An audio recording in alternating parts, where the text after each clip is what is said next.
This week's Piltch Point with Avram Piltch is proudly powered by PureVPN.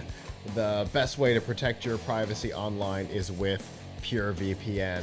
You can hide your online activities, say goodbye to regional restrictions, and improve your streaming quality. Plus, it's available for almost all your devices, and you can get a special price and a 31-day money-back guarantee by going to pilchpoint.live/PureVPN.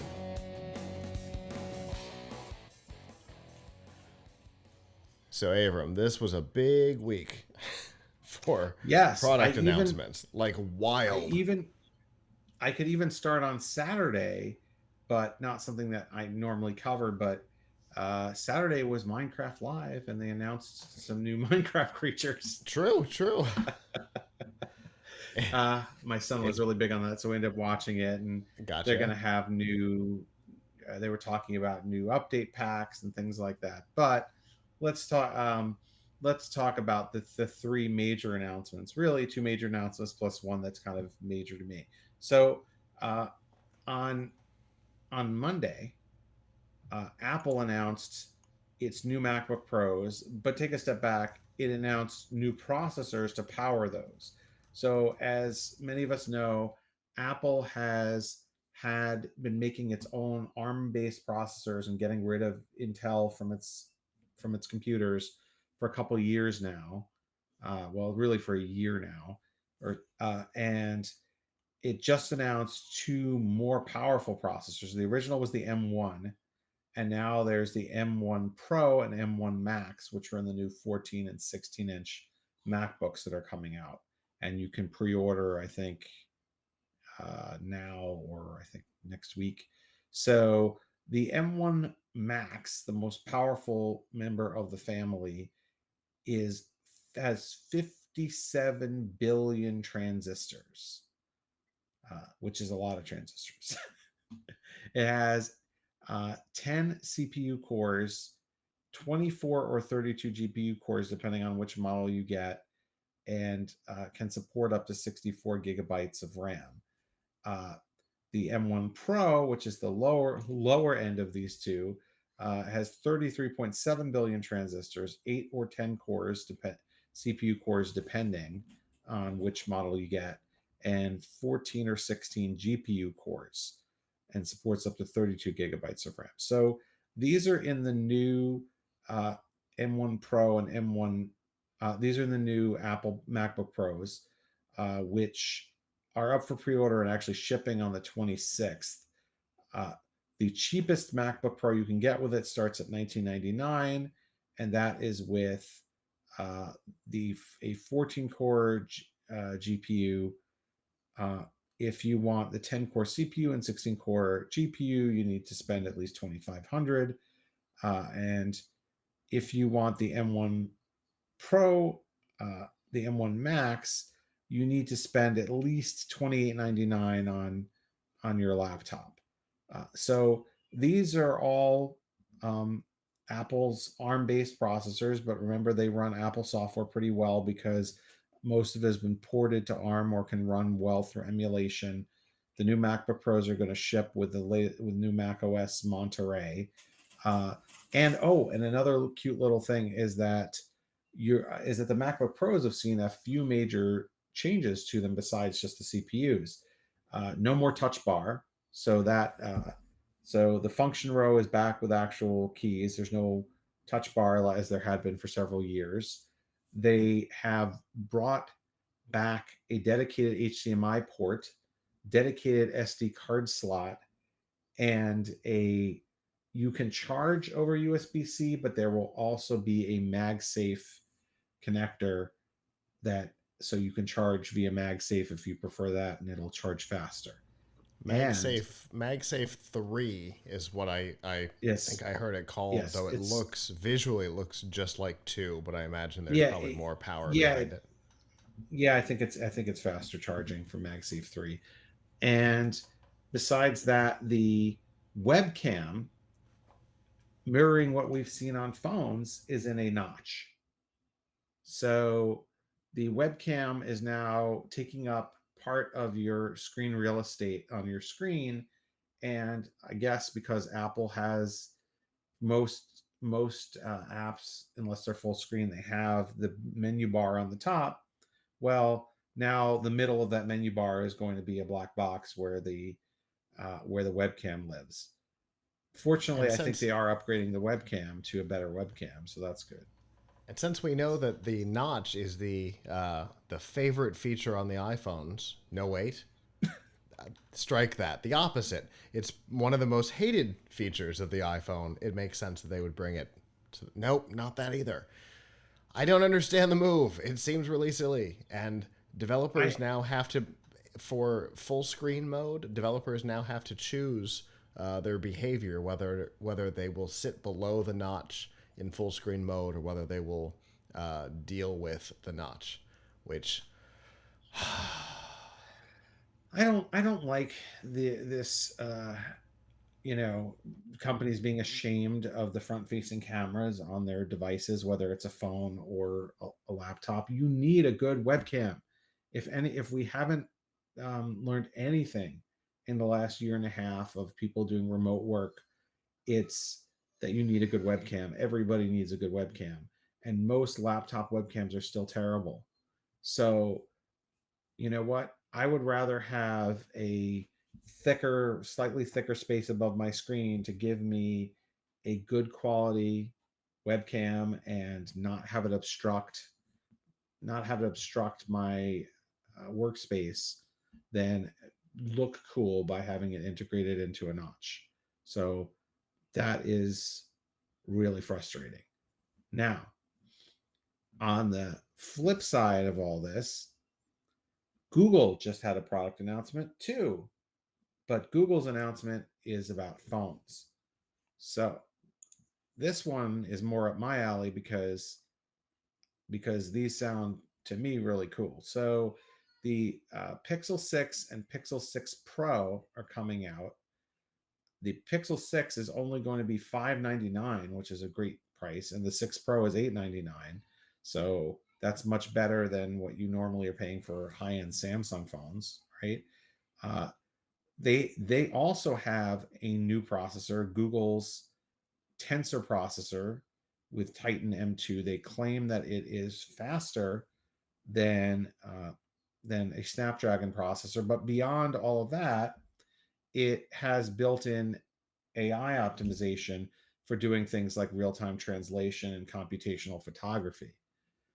Speaking of photography, the most distinctive feature of the Pixel 6 and Pixel 6 Pro is that they have a big black bar on the back where all the cameras live.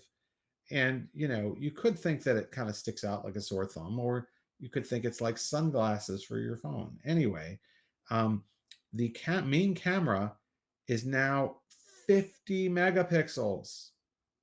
Now, it is, I think the pictures are actually stored at 12 megapixels, but that means it's got a huge field of view, huge, lets in a ton of light, as an f-stop of 1.85.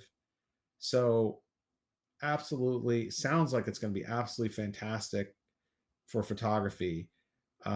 The It also it comes with a 12 megapixel ultra wide lens that's f2.2, and then if you buy the 6 Pro, you also get a 48 megapixel telephoto lens. Um, the Pixel 6 is 6.4-inch display that is 1080 by 2400, and the Pro is 6.7 inches at 1440 by 3120 resolution. Both of these screens are somewhat high refresh rate. The Pixel 6 is 90 hertz, and the 6 Pro is 120 hertz. They're both rated for up to 24 hours of battery life. Granted, that's obviously remains to be seen. They both have pretty interesting front cameras. The 6 has an 8 megapixel front camera with 84-degree field of view, and the 6 Pro has an 11.1 megapixel front camera with 94-degree field of view. Good for those like group selfies. I understand also that the rear camera has a really, really wide field of view. So The phones, especially the 6, comes in some really interesting colors. It comes in like a sea foam color and a sort of a pinkish color. Um, Granted, you probably want to put a case on these anyway, but these sound really fascinating, especially for what you get for the price. Yeah, for sure. And it sounds like and I obviously I always have to make this joke. They've finally caught up with the Nokia camera from like 10 years ago. Yes, yes, but they have some interesting those features. those poor pure view cameras, they just never. Oh, Nokia couldn't Yeah, give those things away. I know. I keep waiting for people to get back to those 50, 100 megapixel cameras. Right. So here we are. We have 50, which I've is got great. I've Uh, got one of those Lumia 1020s around here somewhere. but this might be, this has some interesting features because of the AI. So Yeah. these sound like things Samsung would do. So they have something where you can remove people from the background. Okay. Um, so if there's someone in the background behind you in a picture, you can edit them out. There is a motion mode that lets you capture like action, like it makes it look like a subject is moving because of the blur in the background, or a long exposure that adds blur to moving subjects. Um, oh, there's also face unblur for capturing sharper images of moving people, and real tone for capturing skin tones accurately. Um, so I, you know, I often have, first of all, I have a Pixel 5, 4a 5G here, and I got it for the camera. I love the camera on this, but if it could be even better, fantastic. You know, the Are you saying if one it of could be the even better, it would be even better?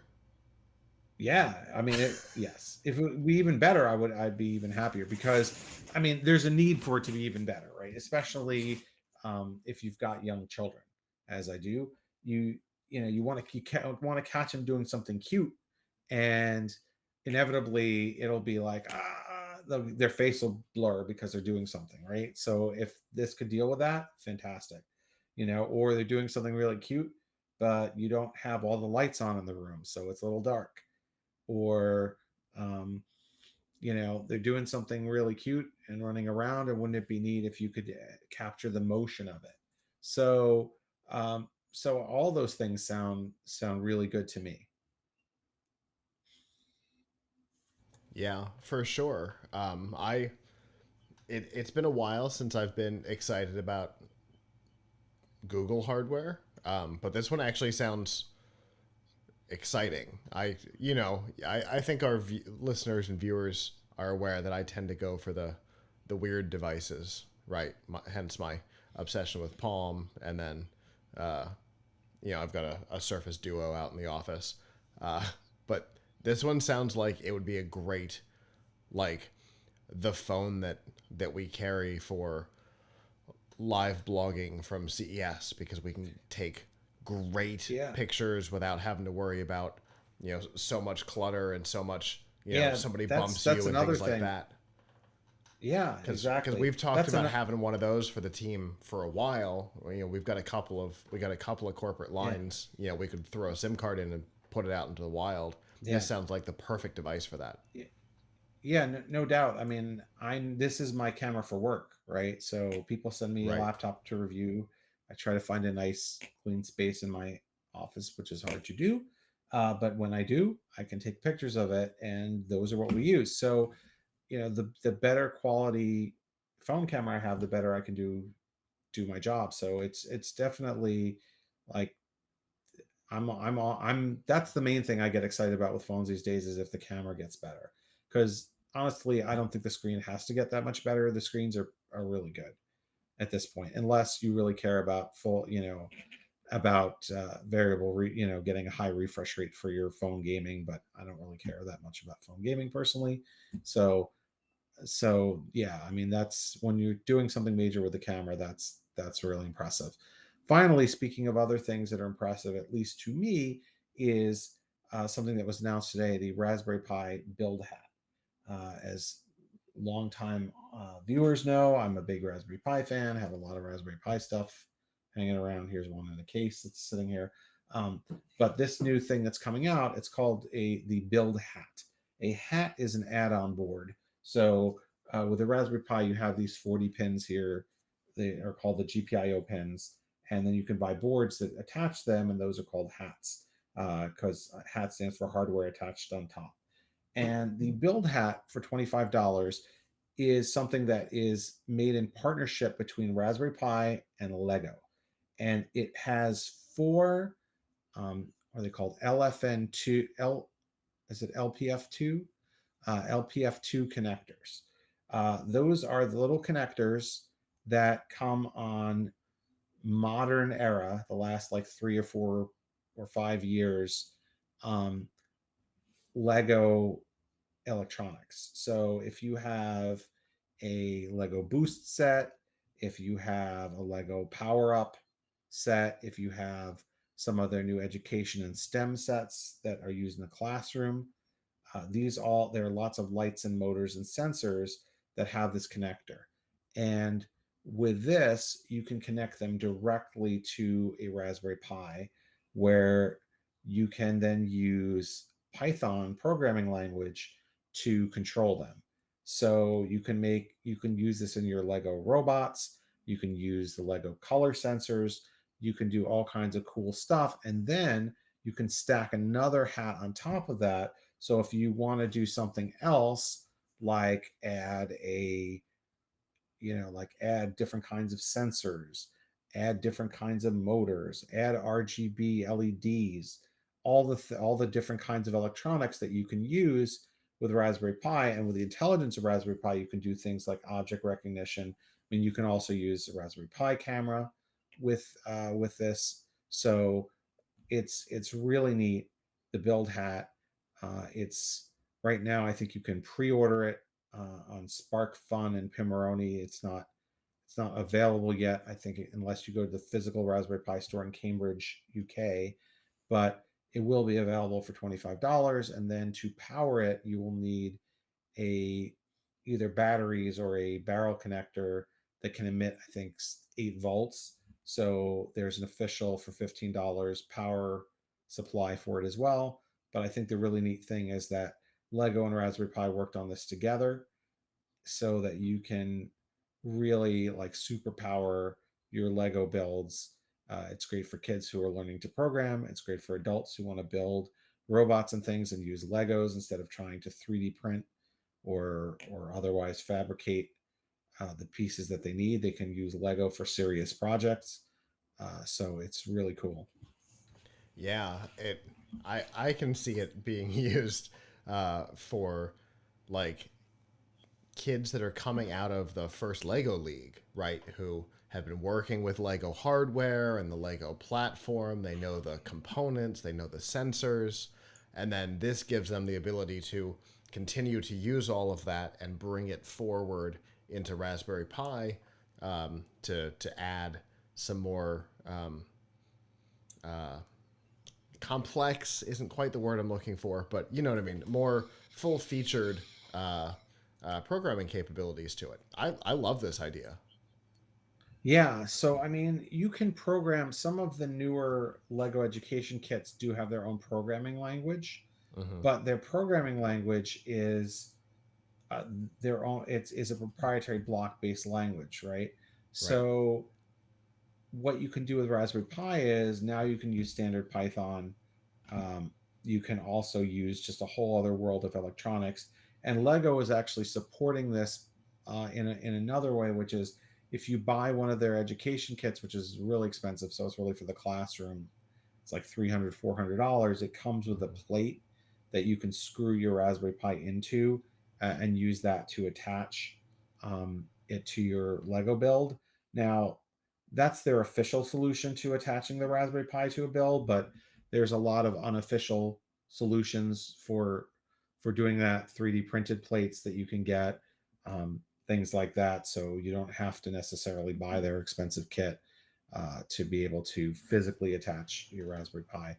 Or Sure. I've seen lots of people just build Legos around the Raspberry Pi and hold it in place that way. It doesn't necessarily have to be screwed in. That all makes sense. And I'm still wrapping my head around this. I love this. I want one already. I want to use it over at Amrock like now. Yeah. One word of caution: it does not work with the Mindstorm EV3. Okay. It works with, I think, the new Mindstorm that's been out for a year or two, the 4 or whatever it is, but it does not work with the EV3 connectors that have been around for many years. It does work with Lego Boost, Power Up, and I think the education kits, and I think the newest Mindstorm. So it's the current connectors. Gotcha. And obviously we've talked about a lot of stuff here. And I imagine you guys have got stuff on all of this. Yes.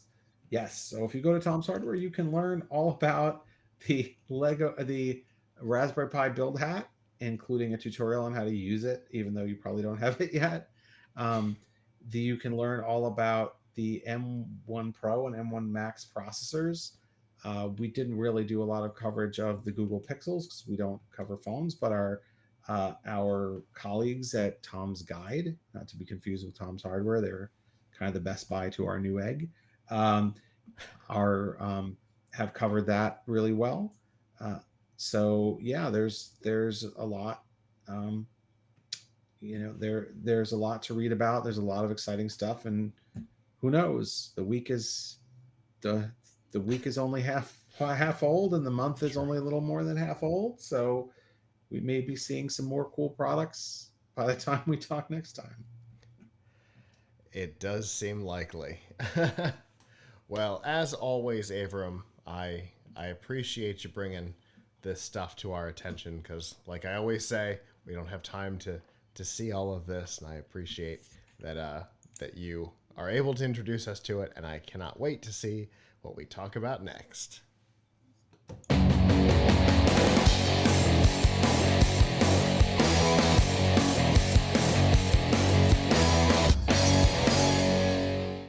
Hello, YouTube. Thanks for watching, and I hope you enjoyed this episode of The Piltch Point with Avram Piltch.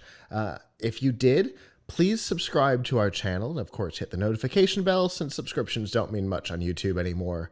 And if you've got topics you'd like us to discuss in the future, we'd love to hear from you in the comments below. If you don't want to follow us on YouTube, that's okay. There's a lot of other ways that you can follow our content. You can find all of that by going to PLUGHITZlive.com/subscribe. There you'll see all of our shows and all the different ways that you can watch, listen, and follow along.